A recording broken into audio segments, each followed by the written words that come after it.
বাংলাদেশের সুপার 8-এর যাত্রা শুরু হবে আগামীকাল শুক্রবার ভোর 6:30টায়। প্রতিপক্ষ গেল বছরের ওয়ানডে বিশ্বকাপ জয়ী অস্ট্রেলিয়া। এরই মধ্যে দুই দলই সেরে নিয়েছে নিজেদের প্রস্তুতি।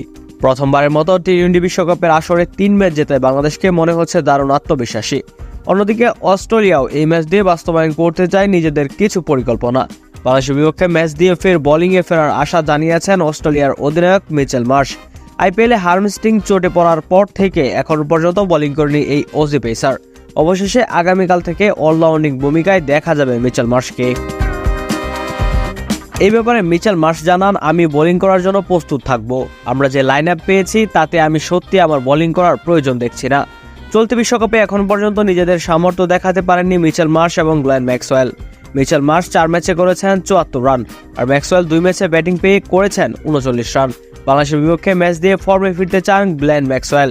মার্কেটে এই অলরাউন্ডার সেটি করতে দারুণ আত্মবিশ্বাসী এখন বাংলাদেশের বিপক্ষে। বাংলাদেশের বিপক্ষে ম্যাচ নিয়ে গ্লেন ম্যাক্সওয়েল জানিয়েছেন, এখনও সত্যি ভালো লাগছে। আমি বেশ ভালো ব্যাট করতে চেয়েছিলাম, কিন্তু আমার মনে হয় সেই ছন্দ ও গতি পাওয়াটা সত্যিই কঠিন ছিল। আশা করি এখন সেই মোমেন্টাম ফিরে পাবো এবং ভালো খেলতে পারবো। আপনি দেখেছেন আমাদের ওপেনাররা সেখানে গিয়ে পুরোটা সময় লড়াই করতে পেরেছেন। তখন মিডল অর্ডারের সামঞ্জস্যতা বেশ কঠিন ছিল। গ্লেন ম্যাক্সওয়েল এবং মিচেল মার্শ তাদের মন্তব্যে সঠিকভাবে জানিয়েছেন বাংলাদেশের বিপক্ষে তারা ম্যাচ জিততে দারুণ আত্মবিশ্বাসী। বাংলাদেশের জন্য সত্যি কঠিন পরীক্ষা হতে চলেছে অস্ট্রেলিয়া।